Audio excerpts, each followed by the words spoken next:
episode of the Closers. Closers, I am David Archon. I'm DA. I'm the resident closer and our resident loser, James Koulidianos. James, say hello. Hi, everybody. Obviously, Closers brought to you by Man Cave Sports. We have a lot to talk about today. I had a nice little long weekend in Atlanta with the wifey, so I was out there. I got to see all the Pittsburgh Steelers fans out there, and it was insane. The amount of Steelers fans in Atlanta, they were everywhere. We go out to dinner, there's people like wearing the Steelers jerseys and everything. It was absolutely nuts. So we'll get into the football side, week one of football a little bit, just like one little story there. But to start out, we're going to start out with some baseball. James, this week it's kind of reported, it's coming out that the Mariners are keeping Jerry Dipoto, the GM of the Seattle Mariners. Seems like he's going to be around. He's not going to get fired or anything. They got rid of Scott Service earlier on August 22nd. They fired Scott Service after a 1-8 road trip and just a tough little season. I guess little ups and downs. James, what is your first reaction to this? My immediate reaction is, what? How are they keeping this guy? It doesn't make any sense. He's made terrible trades. He hasn't brought. They were up 10 games at one point, and they lost that already. It's pathetic. I don't understand how the ownership, including our friend Griffey, keeps Dipoto around. He doesn't make any good decisions. Tell me if I'm off base. So I'm going to say this. I'm going to play, actually, I'm not even going to play devil's advocate. I'm going to actually just argue the other side. I actually think it's a good thing they're keeping him. The one thing the Mariners haven't had in the past, since they were good in like early 2000s, is consistency, is a consistent manager, consistent GM. I know they got rid of Scott Service, who had been there for a while and done a great job. Obviously, the team was 10 games up on June 18th on the Astros, and now they're 4.5 games back starting the week. They're just above 500 starting this week at 73-71. Without Jerry Dipoto, the team sucks.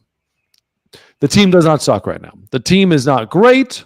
We all want, everybody expects everybody to be on this incredible level, but the team wouldn't even be where it's at if Jerry Dipoto wasn't even there. So that's my problem with this. We all want to fire these guys the moment we see some problems, but don't forget the reason we are even seeing some problems because they're good. They're a good team and a good franchise right now that's been bringing up good players, especially on the pitching side. It's just they're not finishing off winning that little last extra, and so we just want to burn the ships. No, I disagree with you. Yes, they have brought up a lot of good pitching, but they haven't brought up any good hitters with the exception of Julio Rodriguez, who's having a down year. Why in the flying hell didn't they go out at the trade deadline and do something better than just Randy Arozarena? There were guys Justin Turner. They brought him Justin Turner, and no, there were a whole lot of guys out there. Justin Turner is older than I am. I think he's 70 now. I think he might be too.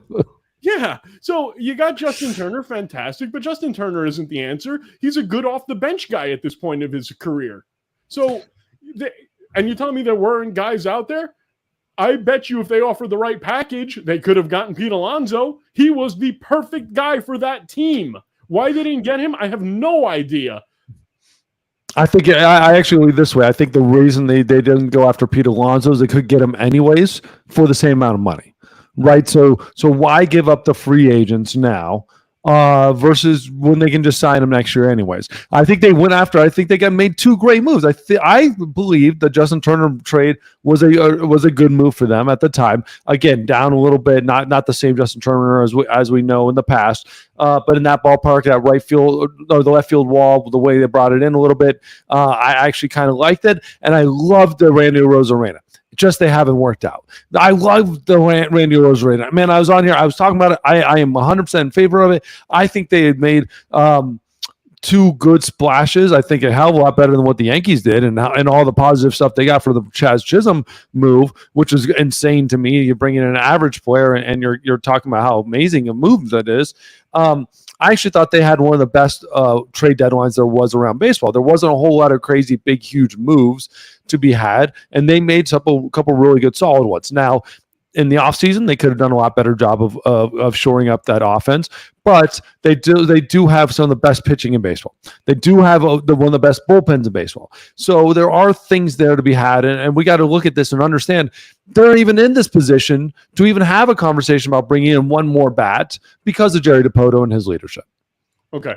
You and I obviously are very different on the value of Arozarena and Justin Turner. Okay. Like this year, yes. This year, I understand they're not as good as they were in the past, but that they at least went for moves. They went for something, and guys on the market, the guys that actually got traded, those were some of the top guys. Yeah, but those guys that were traded, nobody went out and made the big splash because everybody's still in it at the trade deadline. So nobody wants to give up anything major for a major piece. But if you're the Mariners and you were up 10, you should be going after that major piece, because you and I both know bullpens from year to year, it could be a completely different story. You know, you could be great one year and the next year you're garbage. You know that. Take a look at Edwin Diaz. Now, this year they're good, though. Yeah, but this year they're good. So this is the year to make that big splash in free agency before the season and at the trade deadline, because that's when right now is when you have the opportunity. What happens if they lose a couple of starters to injury before next season? They're not going to have that starting rotation again. They may not have that bullpen consistency again. So when you have the opportunity, you go for it. And that's the time that you got to do it, is right now. Now, there was one pitcher that is on the market that would have liked to play baseball more this year. Maybe not for the Mariners, but for the Mets, the one team you're talking about, Noah Syndergaard on the Terry Collins podcast is talking about how he would have liked to pitch for the Mets, or want to pitch for the Mets, or maybe pitch in the Mets in the future. So he was telling TC how he wants to keep pitching. Is there any chance you take Noah Syndergaard? I would take Noah Syndergaard because I know that next year the Mets are going to be a crap show again on the starting rotation side. So why not take a flyer, give him a minor league deal, see what he has left? But the only way I do that is if he goes to my friend at Top Velocity Pro and gets that velocity back, because Thor became like Lady Thor over the last couple of years. I don't know what he had, what's going on, but he was throwing 100. Now he's throwing 93. And that happened to a friend of mine. Wink, wink. I think you might know him at one point, but he was able to get his velocity back. It's a soft 93 too. But yes, Thor, if you're out there listening, Noah Syndergaard, come to Top Velocity Pro. Dude, we'll hit you up. We'll go through the biomechanics, we'll go through the analysis, get all the pitches all locked in, bring your velocity up. Top Velocity Pro, dude, that's what we do. So if anybody else out there wants to be Thor and is thinking the same thing about their high school, their college, maybe trying to play some pro ball, give Top Velocity Pro a chance. So look me up, topvelocitypro.com. Basically, look anywhere, Instagram, X, whatever it is, send me a message, hit me up, and we won't be sitting there having to talk to Terry Collins complaining about how you want to play. We'll be doing something about it. Yeah, and Terry Collins, make sure you let him use the bathroom. Yes. Oh, we'll tell that story another time. We talked about it on the podcast. We'll tell that story another time. Speaking of bathroom, and speaking of... I'm sorry to cut you off. We're talking about Mets former pitchers. Really quick, I was talking to my buddy Tommy last night. Jacob deGrom, right now, is he a Hall of Famer already? No. Okay, thank you. I just wanted to know that I was. Is he Tommy trying to say he's a Hall of Famer? No. I posed a question to him, and he said no, and I said no. But there are people out there who say, "Oh, he's guaranteed to be in the Hall of Fame." I don't think so. You know what it is? It's the same thinking people that all of a sudden made the National League MVP argument between Lindor and Ohtani, and there's no one else involved in this conversation. The fact that Ozuna and Cartel Marte had incredible years all year, and the only reason they're even in the playoffs because their teams are because those players are the ones that carried them all year. It's the same people that all of a sudden forgot that those guys even exist, right? Yeah. The same exact people that, he played for the Mets, must be a Hall of Famer. I'm really getting tired of New York sports fans, just FYI. Hey, welcome to the rest of the country. Right? We've noticed it for a long time. This is why we hate the East Coast bias, because New York sports fans. But what I was talking about earlier, being in the trash, being in the toilet, and not being able to get your business done. Somebody who has been in the toilet for a little bit now, Deshaun Watson, not really the best of starts against the Cowboys. Obviously, the Cowboys are a good team. Cowboys a real legit team, but Deshaun Watson went out there and just had an absolute dud, 168 yards, touchdown, a couple interceptions, a whole bunch of sacks, a whole bunch of incomplete passes. He set a record for the only quarterback of all time. The only quarterback all time. There's 1,752 different occurrences of this, of quarterbacks. Tried to attempt at least 10 passes of 15 yards or more. Okay, so 10 attempts of 15 yards or more, and never completed one of those passes. Sounds like the Jets quarterback play. Jets wouldn't even try it. They wouldn't have gotten the pass off. They wouldn't be like, oh, I think he might have been going for a 15-yarder, but he got hit before he threw it. So he did not have a good start. 0 for 4 over 20 yards down the field, 3 for 12 for under pressure. Just really bad start. He is getting torn apart for that contract and being paid the highest paid quarterback in football history for a long time, $230 million. And the Texans got basically every draft pick of the Browns' future in that trade. It is getting torn apart. But, James, I'm going to ask you this straight up. Is it rightfully so? 99% of the time, I'd say yes. Rip him apart and then send him to a massage parlor so he can get his game back. Relax and just let go. Yeah, just let it go. However, in this case, his father died the Friday before game one. The Saturday before game one of his former teammates died. If my father died on a Friday, I'm not playing football for a month. I remember years and years ago when we had Junior on the old podcast, and he told the story about going into a major slump in Cincinnati and them ripping him apart in the media because he was playing so terribly. And what nobody knew was that he found out within 48 hours that his mother had cancer and his father had cancer.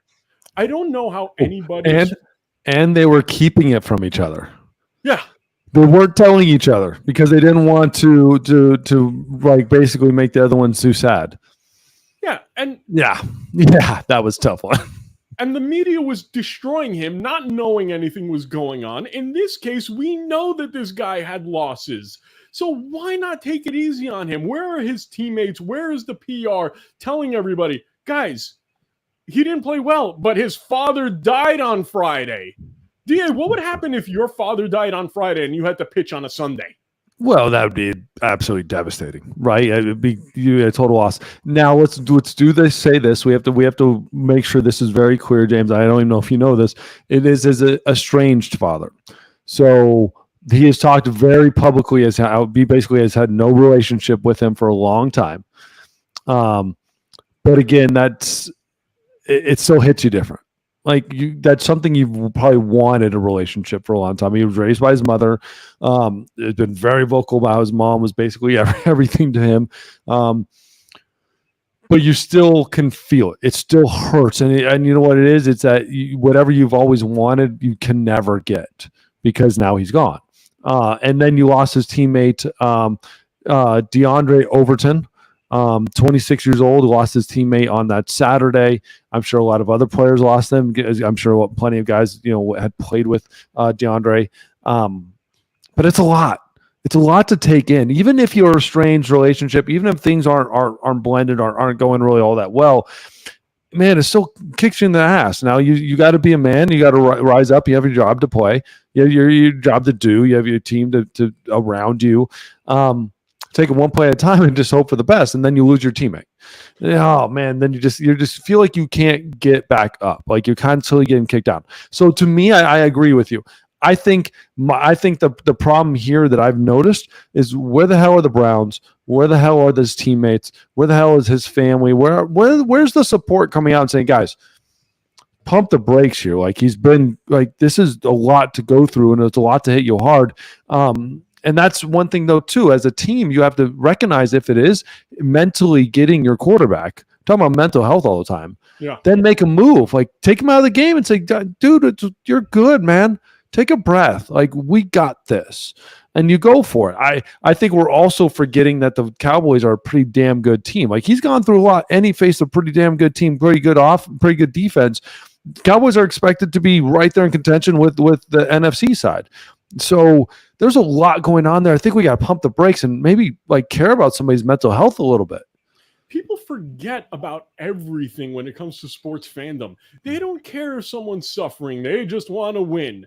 You know, I'm going through some, problems in my personal life, and you get to talk to me about it all the time. It affects you. It doesn't matter what business you're in, whether you own a restaurant or you're a professional pitcher or a quarterback or whatever. If you're having problems in your personal life, you are not going to play or work the same way. I'm sorry. We're human beings. So this guy, although I don't think he's very good, and I think he flushed his career down the toilet by getting one too many rub and tugs, you still got to feel for the guy. That's a bad way of saying it. I'm sure plenty of people felt the guy. All right. No, but you know what it is, but you still have to sit back there and be human. That's the difference. I think what it is, we all want to put these guys on pedestals and forget we're humans. Be human too. Sit back and say, dude, I feel bad for the guy. Go out there, like you feel bad for him. But I would say this, I think too, the Browns should recognize if he's going through and is that tough, again, separate himself from the game a little bit and let people know there are things that are bigger than the game. And yes, we need this win. We need the Cowboys. We need to beat them and all that stuff. Like bigger than that, man. And go out there and win next week and get him right. Make sure he's in the right place and not just gritting his teeth and saying, "Oh, I'm okay. I'm okay. I'm okay." That's the whole point. Is like recognizing that and saying, "No, like, are you really okay? Let's talk." And seeing where the man is and stepping up around him as men, as humans. But that does lead me to the next topic, which is a very tough one to talk about. Well, hold on one second. I want to bring something up, though, because we're talking about athletes. We're talking about fathers. I actually had a really interesting conversation with my father yesterday. Yeah. He said to me, "I got a Facebook friend request from your friend." Oh, who's that? The bald one. I'm like, "Dad, I know a lot of bald people. Like, you know the one that play baseball, that do the podcast with you." I'm like, "You talking about David?" Yeah. I'm like, "You couldn't just say David. It's got to be the bald one." Are you right? The bald one. Yeah, of course. That's the one I get. Is the bald one. Yeah. Are you insulted by George?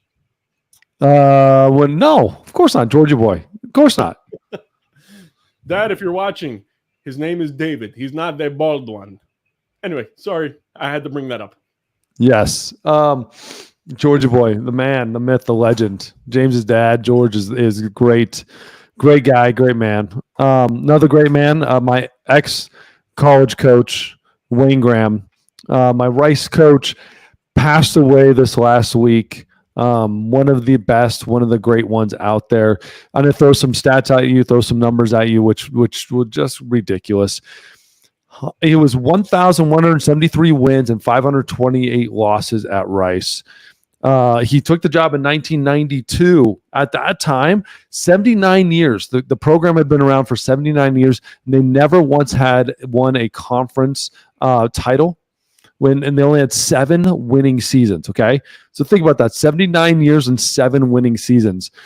The dude takes over and never had a losing season until his last one. The very last year was his last losing season, right? Wow. He had 20 consecutive conference championships. 20 consecutives, right? We'd never won one. He had 20 consecutive at that point. We made 23 consecutive playoff appearances, 7 times in the College World Series. We won the national championship in 2003. That was the team I was on. And it's the only national championship of Rice in 91 years. Okay. A couple more things, right? He never had a losing season in high school or college until his last year. This is not even counting what he did in junior college. Okay. So he took over junior college, San Jacinto State in Texas. They were 675 and 113 record. 675 and 113. He won 5 national championships, and he was 5 times coach of the year. He is the only coach at that time to ever have 3 players drafted from the same team in the first round, let alone in the top 10 picks. He coached Roger Clemens, Andy Pettit, Lance Berkman, Jose Cruz Jr., Anthony Rendon. And let's not forget, Anthony Rendon once was like the actually best baseball player in baseball, best third baseman in baseball at one point. Maybe not the same Rendon now. Like, he was actually really good when he was winning a World Series. And he was my coach, man. He changed me, changed my life, changed me forever as a coach, as a man. He changed me. And so he made me a lot better baseball player, made me a lot better man. I learned so much from him about grit, about toughness, about not accepting who you are, not accepting just that you're there, and wanting to be a better baseball player. Just for the plain fact of yourself, to be a better baseball player. Like, expect every single day to do more. Wayne Graham was an incredible coach, an incredible leader of men, and baseball lost a great one last week. You started at Penn State and then you went to Rice. How big of a part was the coach in getting you over there? Tell me a little bit about that transition and why you went to Wayne. Well, okay, so, and to try to make a long story short, I'm going to try to knock this up really quick here. So in high school, under Coach Mark Johnson and stuff, we lived in Colorado. My parents took a job in Houston. I go to Penn State.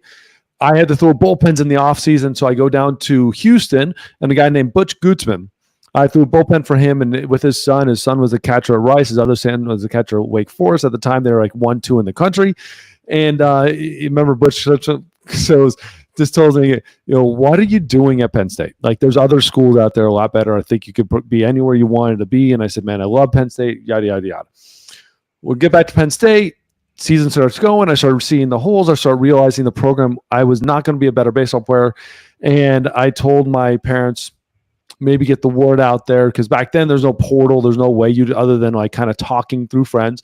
So get the word out there, however, whatever you want to talk about, just go for it. That I would like to transfer, but I'd like to learn, see about everybody first. Wayne Graham, his assistant coach was Coach Taylor. Just blanking on the first name right now. Coach Taylor's brother was Randy Taylor, was a scout for the Rangers. We go to Big Ten tournament. I'm pitching against Ohio State. Sorry, we're playing against Ohio State. Rained out the first inning.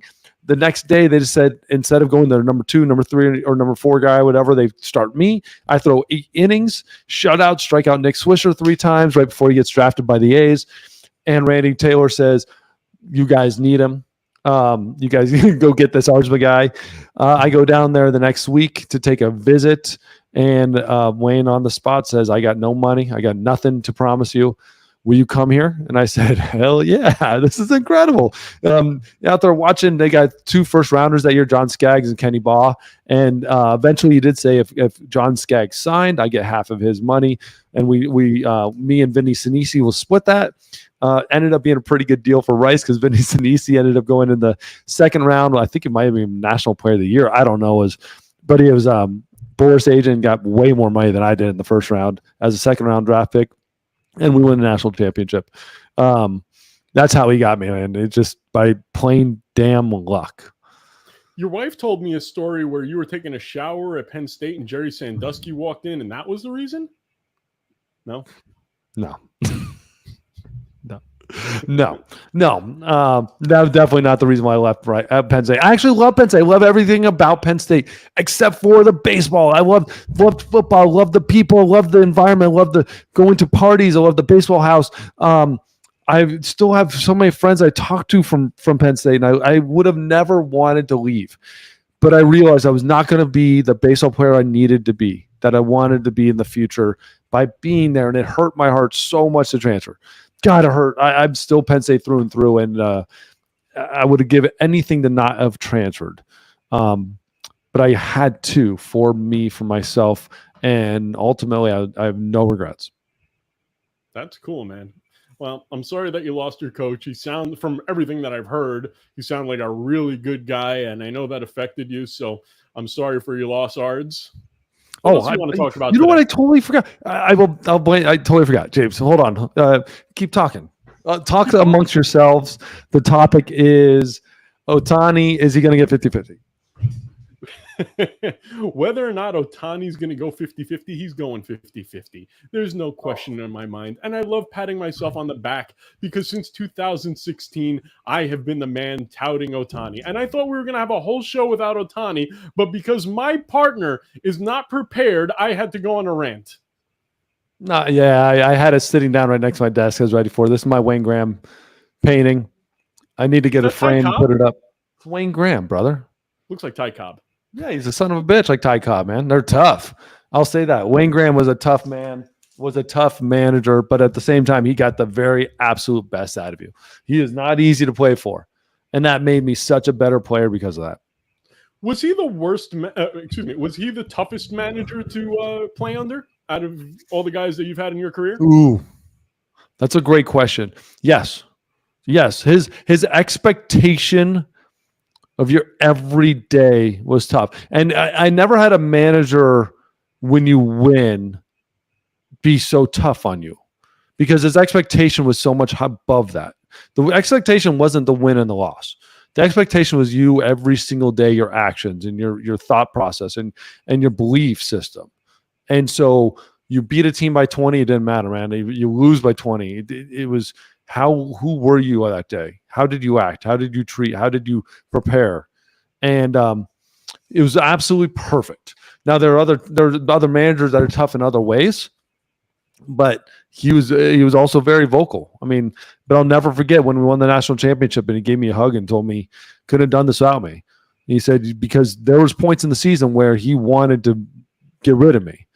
And rightfully so, probably. But I needed to change as a man, and he forced me to change. And because of that, we won the national championship.